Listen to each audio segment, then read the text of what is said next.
continuamos.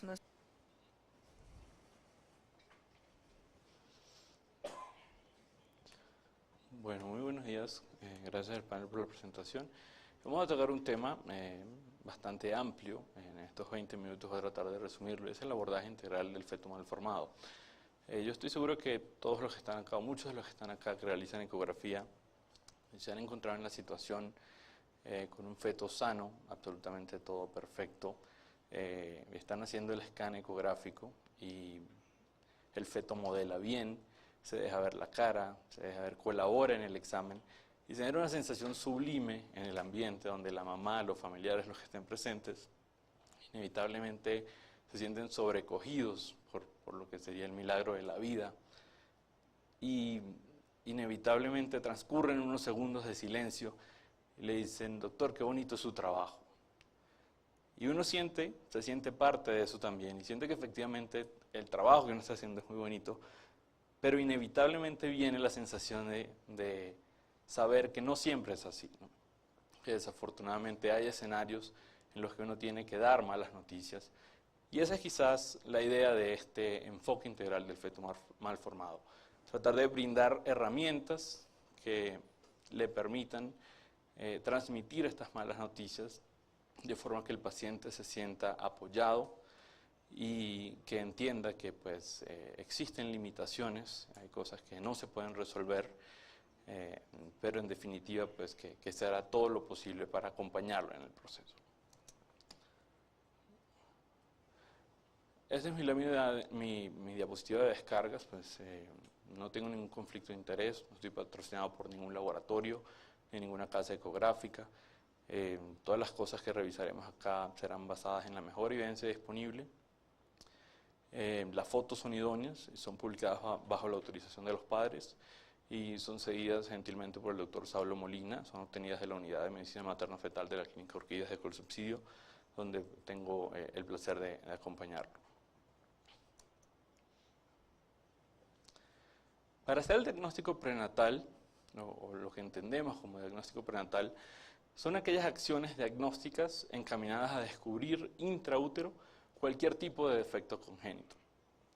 Para realizar esto, pues como bien lo dice allí, podemos valernos por múltiples medios y debemos hacerlo porque el abordaje integral del feto malformado depende principalmente de la certeza diagnóstica que usted logre realizar. Sabemos que 2 a 3% de todos los recién nacidos presentan algún tipo de defecto congénito identificable al nacimiento, y que en el primer año de vida el porcentaje de afectados puede alcanzar hasta el 7%. Esto es representando un porcentaje mayor por aquellos que no sean diagnosticados en vida intrauterina. 20 a incluso hasta un 50% de las gestaciones pueden terminar en abortos, y generalmente un gran porcentaje de estas pérdidas se deben a estas malformaciones. Sabemos hoy en día también que a pesar de que hay una reducción de la mortalidad perinatal, esta mortalidad perinatal representada por las malformaciones congénitas hacia los años 60 era un porcentaje aproximado de un 10 a un 12%. Hoy en día la mortalidad perinatal asociada a malformaciones congénitas ocupa un número mayor, no realmente porque haya aumentado, sino porque hemos disminuido las otras causas de mortalidad perinatal. Hoy en día estimamos que un 30% de las muertes perinatales son secundarias a malformaciones congénitas.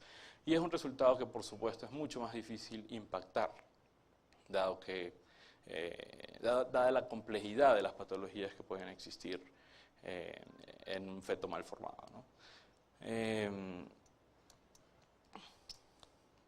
¿Cuál es el papel del obstetra para realizar el diagnóstico prenatal?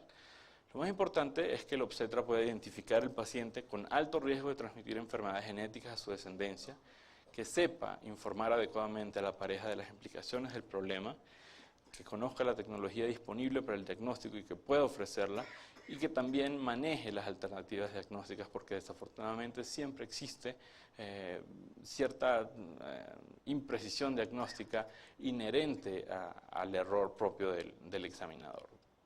Y lo más importante es poner en contacto al paciente con todo un equipo de expertos que pueda abordar todas las inquietudes que eventualmente pueda tener la paciente y sus familiares. Es una diapositiva tomada de una conferencia del doctor Chervenak, donde él describe quizás los puntos clave o unos tips especiales para facilitar la identificación de malformaciones congénitas. Vemos cómo debe uno tener en cuenta al momento del examen ecográfico la ausencia de una estructura normalmente presente, la dilatación detrás de una obstrucción, la herniación a través de un defecto estructural, la localización o el contorno normal de una estructura normal, la presencia de una estructura adicional o la alteración de la biometría fetal. Son estos quizás los elementos que deben orientar al ecografista para encontrar estos potenciales defectos congénitos. Y vamos a ver cada uno de estos puntos con ejemplos específicos. Vemos en la esquina de la diapositiva lo que sería la estructura normal, pues creo que ya lo vimos en el curso precongreso de saciedad. La estructura anal de mariposa, descrita por el doctor Waldo Sepúlveda hace más de 10 años ya, con la línea media íntegra. Y vemos en la foto de abajo donde está la ausencia de esa estructura, y además en un corte sagital, como este de acá, vemos que hay ausencia de los huesos craneales de la calota, ¿no? Esta es la reproducción volumétrica, donde pues vemos efectivamente que se trata de una craneanencefalia, y es quizás el ejemplo arquetípico de la ausencia de una estructura normalmente presente. Esta patología fue inicialmente descrita en el año 1972, o para precisar la información, en el año 72 se hizo el primer diagnóstico ecográfico de una craneanencefalia por el grupo de Campbell, y fue la primera interrupción de un embarazo realizada con un diagnóstico prenatal de una patología incompatible con la vida. Esa es la correlación anatomopatológica, donde vemos que efectivamente pues, hay ausencia de las estructuras descritas, ¿no? Este es otro escenario donde hay una ausencia de una estructura normalmente presente. Vemos un multicorte craneal a nivel del diámetro biparietal o el corte transtalámico, y vemos cómo existe una ausencia de lo que sería el tejido cerebral, la corteza cerebral, ocupada por líquido. Hacia la línea media vemos una imagen ecogénica alternada con focos anecoicos, que nos da a entender la presencia de una masa de línea media. Vemos como en la fosa posterior no hay mayor alteración excepto una dilatación del cuarto ventrículo muy leve. Arriba en el scan vemos como al hacer el descenso por los planos ventriculares y el plano transtalámico, definitivamente hay la ausencia de las estructuras de lo que sería toda la corteza cerebral, ¿no? Ante este escenario, pues tiene uno de dos posibles diagnósticos, que son una hidranencefalia o una masa de línea media, que estadísticamente suele ser más frecuente en teratoma, ¿no? Y en la correlación histopatológica vemos como hay algo de microcefalia, pues por la ausencia de la estructura normalmente presente, que genera un hipodesarrollo de los huesos craneales y también la implantación baja del pabellón auricular. Esta es una patología pues incompatible con la vida cuando esté diagnosticada, por lo cual debe intentar hacerse el diagnóstico lo más temprano posible. Un escenario de dilatación detrás de una obstrucción, un escenario clásico también de una obstrucción urinaria baja. Vemos acá como hay una gran dilatación, una masa abdominal quística, vemos incluso que vemos en la uretra proximal algo de dilatación. Este es un feto que pues debe realizársele un estudio genético, como ven allí en el video justo abajo, y debe también realizarse una vesicocentesis para evaluar la indemnidad de la función renal, ¿no? Al resultado del estudio genético se obtuvo una trisomía 13, por lo cual se optó pues, por la interrupción del embarazo, y vemos allí en la imagen la gran dilatación de la pared abdominal que genera esta patología conocida como luto, ¿no? Que es una obstrucción del tracto urinario bajo. Otro clásico ejemplo de la herniación a través de un defecto estructural es esta imagen que vemos acá, un saco herniario a través del abdomen, ocupado por una imagen de aspecto sólido, con un componente hiperecogénico. Este es un corte sagital, y vemos como hay un flujo vascular que pareciera claramente depender de la aorta. Esta herniación pues, clásicamente es un onfalocele, y debe uno contemplar también los diagnósticos diferenciales, principalmente con la gastrosquisis, y dado que a pesar de que son patologías bastante diferentes, pues tienden a confundirse, pero hay que tener en cuenta que pues, el onfalocele está recubierto por el saco herniario, un defecto central, al contrario de la gastrosquisis, que suele ser más para umbilical derecho, secundario a una disrupción vascular. Vemos otros hallazgos asociados, como el pie equino en este feto. Vemos claramente acá el defecto que tiene contenido hepático, pues, que es esa masa de aspecto sólido. Y es bueno aclarar que a pesar de que el contenido hepático esté allí, y eso da un mejor pronóstico genético, porque suele estar menos asociado a problemas cromosómicos, no necesariamente implica que el pronóstico global del feto sea mejor, porque el hecho de que el hígado esté presente puede implicar que el defecto en la pared abdominal es mayor, y esto generar mayores dificultades para la corrección quirúrgica, ¿no? Es la reconstrucción volumétrica, donde claramente se ve la herniación a través del defecto. Este es otro caso para dar un ejemplo de lo que sería una herniación a través de un defecto estructural. Vemos cómo hay alteración en la morfología del cráneo con externalización de los parietales. Vemos en el corte sagital una imagen sacular que protruye a nivel de las vértebras cervicales. Se realiza este feto también evaluación renal. Vemos que los riñones están presentes, pero tienen un aspecto displásico poliquístico. Y en el corte sagital podemos ver también acá parte del defecto, ¿no? Esto es la herniación del encéfalo, es un encefalocele posterior, y claramente en esta imagen podemos definir que hay algo anormal, ¿sí? Que hay una estructura que está ausente, y obviamente pues el cerebro tiene que estar en algún lado. Si no está dentro, pues tienen que buscarlo afuera, salvo en excepcionales casos de algunos presidentes latinoamericanos donde no lo va a encontrar en ningún lado, pero pues generalmente debe estar o adentro o afuera, y eso es lo que debe ayudarlo a generar la duda diagnóstica, ¿no? Esta es la imagen del mismo caso. Vemos como secundario a la displasia renal, la vejiga es puntiforme, el líquido tiende a ser escaso, y vemos aquí claramente el defecto pues perceptible en el líquido amniótico en la fosa posterior. Esta es la correlación anatomopatológica que ya presentamos también. La localización o el contorno anormal de una estructura normal. Esta es una imagen de un feto en semana 11-14, donde se visualizó una imagen sugestiva de un mielomeningocele, y con la herramienta multicorte, pues dada la dificultad de encontrar estos defectos en edades estacionales tan tempranas, se realiza la secuencia multicorte tratando de ubicar precisamente la lesión, y vemos como en uno de los cortes realizados se aprecia este saco, pues el cele claramente visible, y también pues es un hallazgo de una localización o un contorno anormal de una estructura que en otros escenarios sería normal. La presencia de una estructura adicional, pues creo que está bastante evidente, un higroma quístico tabicado. Además el feto tiene hallazgos de hidropesía, vemos como los tejidos subcutáneos se ven bien dilatados. En este corte coronal también claramente se ve el edema de la piel. Este es un feto que también fue llevado a estudio genético encontrando una trisomía 13, es la correlación anatomopatológica, ¿no? Este es otro ejemplo de la presencia de una estructura adicional. Vemos como en un corte sagital se observa esta imagen sobre la línea frontal, no es claramente visualizado el maxilar, y en este corte coronal vemos la misma estructura como protruye sin que haya una clara visualización de lo que sería la cara y las estructuras de la boca o el labio superior, ¿no?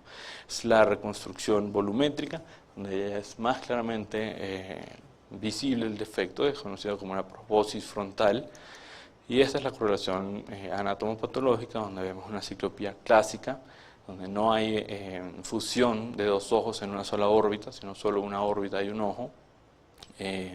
Este pues también es un feto portador de una aneuploidía, obviamente, y es un ejemplo de la presencia de una estructura adicional, una estructura que normalmente no está presente y que es la que debe pues orientar a la realización del diagnóstico. Casos de las alteraciones de la biometría fetal, también es un ejemplo típico, donde tiene una tetramelia. El feto, pues obviamente en la exploración ecográfica resulta bastante evidente, sobre todo en un caso donde la patología es tan severa. Vemos que se caracteriza por una hipoplasia torácica también, y esto es en definitiva lo que da el pronóstico de las displasias osteomusculares, el desarrollo del tórax, y a su vez esta hipoplasia del tórax es lo que permite o no el desarrollo pulmonar o la hipoplasia pulmonar, y definitivamente es lo que marca el pronóstico de estas enfermedades. También en alteraciones de la biometría fetal podemos ver estos escenarios como alteraciones de todo lo que implica la columna cervical, el fémur no es claramente visualizado y se intenta hacer una biometría, el sacro nunca pudo ser visualizado, importaba también una agenesia renal bilateral, y la correlación anatomopatológica pues reveló una sirenomelia, que también es una alteración de la biometría, pues, o genera alteraciones de la biometría fáciles de detectar. En definitiva, una vez que usted ha planteado el enfoque diagnóstico o encuentra el hallazgo aislado, debe tratar de contemplar todos los posibles diagnósticos diferenciales de la patología que está sospechando. Debe considerar sin ninguna duda el uso de ayudas diagnósticas. Debe realizarse cariotipo fetal, y esto principalmente porque al encontrar un feto con una malformación sabemos que tiene un 10% de riesgo de aneuploidías. Sin embargo, cuando se asocia una segunda, una tercera o malformaciones adicionales, este 10% se nos puede transformar hasta en un 40%, lo que hace prácticamente el cariotipo fetal mandatorio en un feto polimalformado. La ecografía anatómica de detalle pues debe complementar el estudio precisamente para buscar malformaciones asociadas, y dado que las malformaciones congénitas más comunes son las del corazón, pues debe realizarse un ecocardiograma fetal de forma que pueda encontrarse un defecto a este nivel, no solo porque son los más comunes, sino porque son los más difíciles de encontrar también. Debe complementarse, de acuerdo a su sospecha diagnóstica, todo el estudio con pruebas bioquímicas o moleculares, y deben también realizarse, en aquellos casos que sea necesario, procedimientos adicionales como cordocentesis o vesicocentesis que permitan aclarar el diagnóstico de forma que pueda hacerse una asesoría más adecuada. Una vez que usted tiene postulado un diagnóstico el que estima que es el más certero, debe ser manejado a su paciente por un equipo multidisciplinario, y esto se ha descrito como el equipo prenatal. El equipo prenatal debe estar liderado por un especialista en medicina materno-fetal, acompañado como un primus inter pares, donde todos son iguales, por neonatólogos, cirujanos pediatras de todas las ramas necesarias, cardiólogos, pediatras, genetistas, trabajadores sociales, enfermeras, todo un equipo al servicio del paciente, tratando de apoyarla en esta difícil situación y tratando de aclarar el diagnóstico, el pronóstico, y tratar de resolver todas las dudas que el paciente pueda tener, para que en ese sentido pueda el paciente tomar la decisión con la que se sienta más satisfecho de las opciones planteadas. Entonces, lo que busca esta asesoría es encontrar un diagnóstico que pueda ser clasificado en alguno de estos tres rangos. Un escenario donde definitivamente sea una patología letal o que genere un compromiso discapacitante del neurodesarrollo con poca expectativa de vida. Otro escenario donde el pronóstico sea leve o moderado o severo, con potencial de ser intervenido en vida fetal o neonatal para impactar positivamente el resultado. O aquellos escenarios donde el pronóstico sea severo, con la posibilidad de tratamientos experimentales o parcialmente beneficiosos para el feto o el neonato. Y una vez usted ha clasificado a la paciente en alguno de estos tres manejos posibles, debe entonces realizarse un consentimiento informado. Hay varias implicaciones que tiene el consentimiento informado en este escenario. Es que suele suceder que el tiempo es limitado para la toma de decisiones, que hay incertidumbre diagnóstica, y esta incertidumbre diagnóstica obviamente lleva a incertidumbre en la asesoría, porque el paciente quiere saber qué va a pasar con su bebé. Su bebé va a poder caminar, va a poder ver, va a poder llegar a la universidad. Son preguntas que a veces uno no puede responder tan exactamente, independientemente de la patología o de la severidad de la patología que está abordando. La relativa falta de guías de manejo basadas en evidencia genera un problema, y la mayoría de los manejos propuestos son basados en casos retrospectivos y en la experiencia disponible del grupo tratante. Esto es algo que se ha tratado de mejorar con el paso de los años, pero desde el punto de vista ético es difícil diseñar estudios epidemiológicamente correctos para obtener las respuestas satisfactorias basadas en evidencia. Las opciones de manejo pueden generar conflictos entre el bienestar materno y fetal, y eso es algo que también debe quedar consignado en el consentimiento informado. Y finalmente, pues ya clasificado el feto con sus posibles diagnósticos y los posibles riesgos asociados, las posibles implicaciones, manejamos tres opciones, que son la interrupción voluntaria de la gestación, que está contemplada pues, en la Constitución y en las leyes de la República. Y si usted no está de acuerdo, si usted tiene objeción de conciencia con este manejo, debe encargarse de que su paciente sea referida a un centro donde pueda realizarse el procedimiento por ella solicitado. Está la opción del manejo activo, que implica un seguimiento programado de acuerdo a la patología diagnosticada, con visitas ecográficas, una vigilancia ecográfica que puede ser semanal o quincenal según la patología encontrada. Implica también definir la vía del parto, implica definir si se realizará alguna acción adicional para mejorar el pronóstico del feto en vida intrauterina o inmediatamente en vida neonatal. Y finalmente está la opción del manejo expectante para aquellos escenarios en los cuales el paciente no desea interrumpir el embarazo, pero no desea tampoco realizar ningún acto heroico salvador, sino simplemente dejar que el curso de la naturaleza pues define las cosas. En conclusión, lo más importante en el abordaje del feto malformado es que exista la mayor precisión diagnóstica posible, que la paciente sea manejada por grupos multidisciplinarios, teniendo en cuenta que es una paciente que generalmente entra en negación ante el diagnóstico, que nadie está esperando nunca malas noticias, mucho menos en algo tan preciado como un hijo, y pueden ser personas que requieran múltiples visitas, repitiendo a veces las mismas preguntas muchas veces, hasta que logre entender claramente la situación en la que se encuentra. Y es muy importante hacer una correlación postnatal, ya sea desde el estudio histopatológico o con las pruebas clínicas posteriores, que permitan hacer una asesoría en el manejo posparto, especialmente sobre los riesgos de recurrencia asociados a la patología diagnosticada. Muchas gracias.